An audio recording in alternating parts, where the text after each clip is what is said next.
monde, bienvenue sur la chaîne. On se retrouve dans ma shop aujourd'hui. On va défaire la mécanique sur le Fox Body. Donc on débarque moteur, transmission. C'est parti!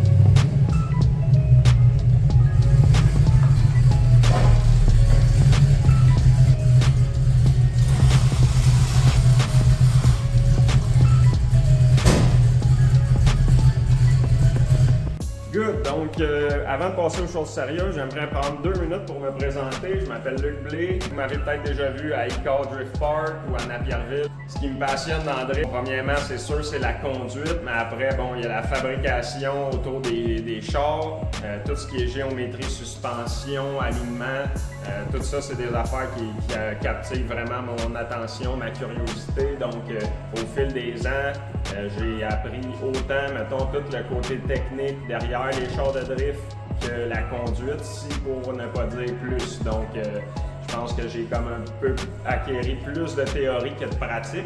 Mais dans mes 2 dernières saisons, c'était vraiment ça l'objectif, de venir rebalancer tout ça. Donc, en roulant un maximum de fois par été pour essayer de, en quelque sorte, rattraper le temps perdu. Ça s'est assez bien passé, j'ai envie de dire. Donc, je suis pilote de drift amateur. OK, donc, on va débrancher le moteur avant de débarquer ça. Fait que, tu sais, pour le branchement, je pense que ça vaudra la peine que je vous montre un peu de quoi ça a l'air, la simplicité de la chose, tu sais, tant qu'à moi que c'est un des gros avantages d'y aller carburateur. Puis, étant donné que je pense que c'est pas quelque chose que le monde est habitué de voir à drift. En 4 saisons de drift, j'ai vu 2 personnes peut-être être carburateur, là, vite comme ça. Tu sais, il y a raison de se questionner à se dire, ça fonctionne-tu bien? Est-ce qu'il y a une raison pourquoi on voit pas ça plus souvent? Est-ce que c'est juste dépassé? Est-ce que c'est juste pas à la mode, au goût du jour? On s'entend, c'est pas commun, là. Là, c'est un char de course, fait que c'est vraiment le strict nécessaire. Tout ce qui n'est pas utile pour un char de course a été supprimé.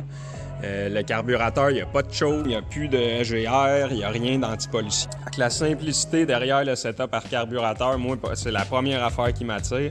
Que j'ai eu le char avec un carburateur dedans, sans quoi j'aurais peut-être jamais touché à un carburateur. S'il y avait été injection, j'aurais peut-être resté injection. Anyway, on va passer au vif de la vidéo. On sort le 302 du char, fait que là, on va commencer à débrancher ça.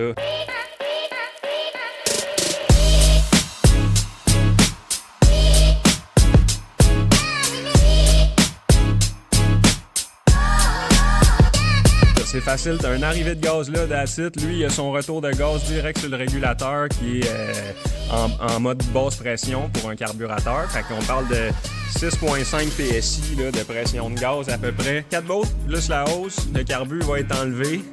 Le rail va nous tomber des mains en même temps là, pour le corbe à gaz. Après ça, dans mon cas, j'ai une 4 parce que les breeders qu'il y avait d'origine, ils se remplissaient d'huile sur sa drift parce que ça brasse trop d'un bord et de l'autre. Fait que ça venait qu'à s'imbiber d'huile, couler ses headers, se prendre en feu. Ça, c'est arrivé la première saison, puis après, j'ai tout de suite mis fitting AN, relié à une catch can. That's it, that's all. Après une saison complète de drift, j'ai même pas d'huile dans la canne. Mais en gros, c'est vraiment juste les vapeurs d'huile. Ça ramasse dans la canisse. La pression peut sortir par le filtre. That's it, that's all. 2 fittings AN à débrancher là. Il y a le coil, ça c'est ce qui nous donne le main, le courant si on veut. Ça donne le courant principal au distributeur. Fait que c'est quoi finalement qui fait virer ça? Cette petite couette là. 2 fils, ça donne l'information pour le timing à la boîte de distributeur qui est en bas, MSD box qui est à l'intérieur du char, pardonnez-moi. Après ça, bon, on a les fils d'alternateur, fait que les gros courants, les signals. Fait qu'on a quelques fils ici, un gros fil de starter.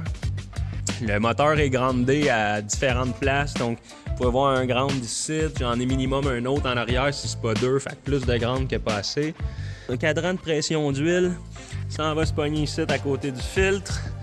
Fait que c'est un cadran mécanique. Ici, on a le cadran pour la température du press-stone, de l'eau. Dans mon cas, on roule juste de l'eau. Donc, mécanique aussi, c'est une sonde au mercure. Ça rentre dans le char, ça va donner l'information avec un fil qui est tout one piece. Tu peux dévisser ça, mais tu peux pas démancher la sonde. La sonde, c'est one piece avec le tube et le cadran. Il n'y a pas de couette de fil. Rien pantoute. On a 2 fils ici, 2 fils là. Puis c'est tout. Compliqué, il n'y a pratiquement rien là-dedans. Fait qu'on aime ça de même. Encore une fois, à l'intérieur, c'est la simplicité. Tout est monté sur des circuits différents. Si une affaire brûle, tout le reste est encore beau. Tout est monté sur switch. C'est super simple, super facile à comprendre, super propre. Merci à mon ami Chuck qui a fait ça. OK, fait que MSD Box, en gros, c'est de la boîte d'ignition pour le feu. Fait que c'est de débrancher la boîte d'ignition pour le feu. Le courant pour la batterie qui amène au starter. C'est pas mal ça.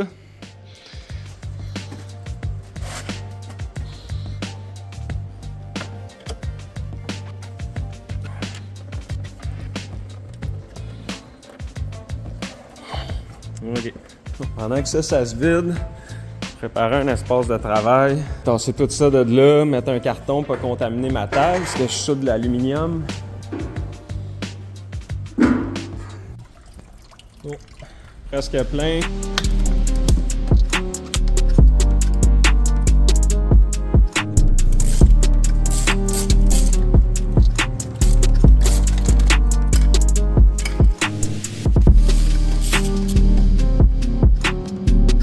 J'avais un spacer en aluminium Edelbrock 1 pouce.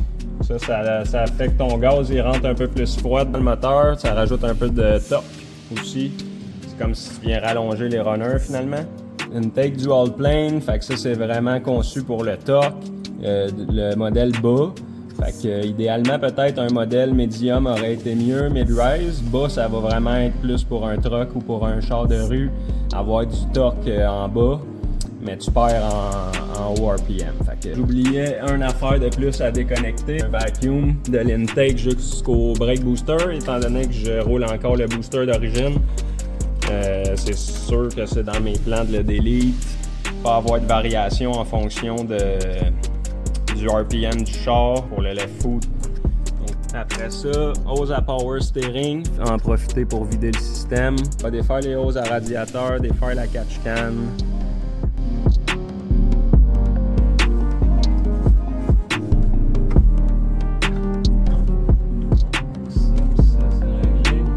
Après ça, on va lever le char sur le lift, défaire les exhausts, puis je vais voir qu'est-ce que je fais avec la transmission, si je sors tout d'un coup ou si je sors la transmission avant. OK, donc la ligne d'exhaust est débarquée. Fait que là, on va défaire le drive shaft. Le drive shaft est enlevé. La ground est déconnectée. Enlever le shifter.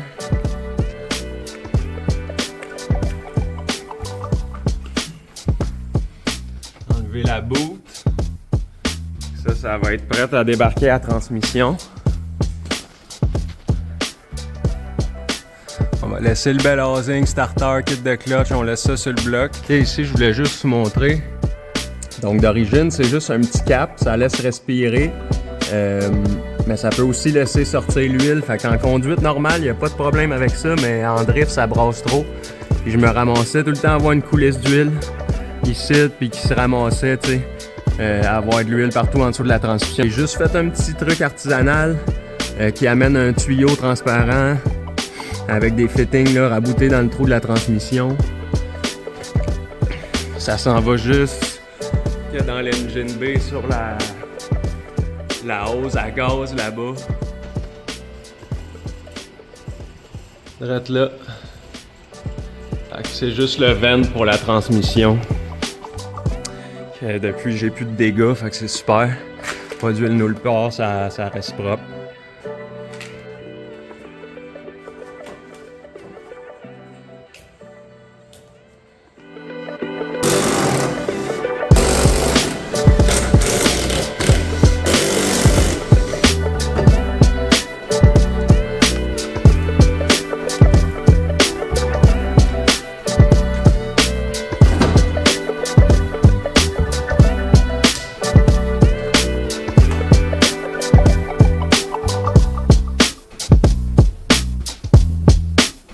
me resterait le starter à déconnecter du châssis. Bon, starter débranché.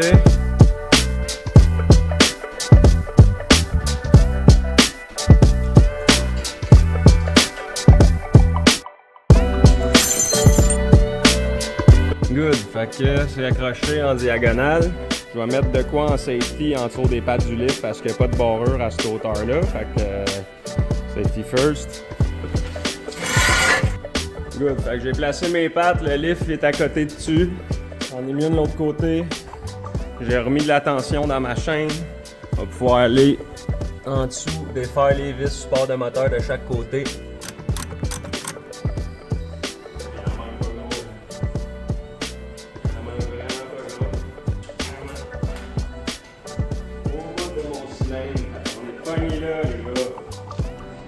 C'est là l'avantage de ne pas avoir de support de rad, au moins pas dans le haut, ou d'avoir quelque chose qui se déboute. Moi, dans mon cas, c'est tout d'une pièce pour l'instant, comme d'origine. J'ai déjà fessé le devant une fois, mais j'ai été capable de redresser ça, ça paraît presque pas. Ça n'a rien affecté, suspension, direction, tout est beau, c'était vraiment juste esthétique. Fait que je me suis arrangé pour que les panneaux puissent se remettre ensemble à sa place, que ça look good. Je voulais vraiment sauver le plus possible aussi.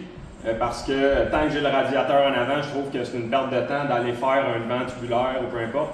Étant donné que j'ai comme projet éventuel de mettre le radiateur dans la valise, à ce moment-là, ça ferait plus de sens de faire le devant en conséquence parce que j'aurais pas affûté un radiateur avec des braquettes et tout ça. C'est pas travailler en double. Je vais essayer de toffer la structure en avant d'origine le plus longtemps possible. Même si je mets le rad dans la valise, exemple cet hiver, je pourrais laisser ça encore jusqu'au premier smash. On veut pas que ça arrive, mais si ça arrive, ben, je vais scraper le devant. Il n'y aurait plus de radiateur, il n'y aura plus rien, fait que ça va être facile. On va tout couper à ce moment-là, faire un vent tubulaire, probablement tout bolter pour que ça soit facilement interchangeable, pouvoir le remplacer. Fait que c'est ça. Fait que là en ce moment, ben, je suis bloqué là, fait que je vais redescendre le moteur. Raccourcir ma chaîne au maximum. Je sais pas si mon cylindre est supposé sortir plus, mais si oui, sûrement pas bien. Il manque peut-être un petit peu d'huile dedans. Mais bon, ça fait partie de la game, on va essayer de s'en rappeler et de pas refaire ça à chaque fois. Bon, fait que ça a quand même bien été. J'ai rassis le moteur à sa place, j'ai raccourci la chaîne pas mal. Et étant donné que ça me tente pas tant de le redescendre, je vais peut-être jouer au câble un peu et essayer qu'il bosse.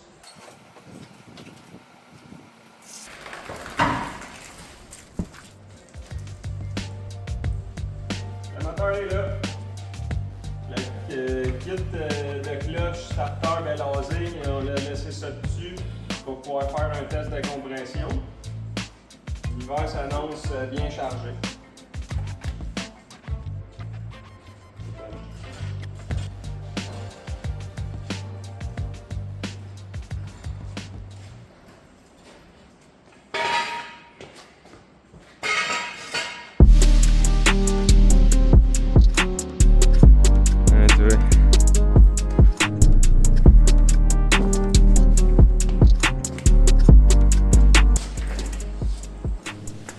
Bon, ben j'en ai ma claque pour asseoir. Il va manquer à tout nettoyer. Fait que toute l'engine bay, toutes les composantes, vérifier tout si tout est en bon état. Bon, fait qu'on a fait le tour. Je veux juste fermer la vidéo. Donc, la première vidéo officielle pour la chaîne. La mécanique est débarquée, ça s'est bien fait, tout est beau. Mais là, la question, pourquoi la mécanique est off? Je vous garde ça pour la prochaine vidéo. Peace! Bon, c'est ma première vidéo de ce genre-là. C'est certain que c'est loin d'être parfait. L'éclairage, le montage, le son, name it. J'ai déjà des spotlights de commander. Je vais pouvoir installer ça bientôt. Ça va être un gros plus pour travailler. En même temps, ça va être un petit avantage pour les vidéos. Ça risque de faire une petite amélioration au niveau de l'image. Donc, anyway, si tu as aimé la vidéo, fais un like. Si tu n'as pas aimé la vidéo, écris-le en commentaire. Puis si tu veux encourager, partage. Merci d'avoir écouté. À la prochaine.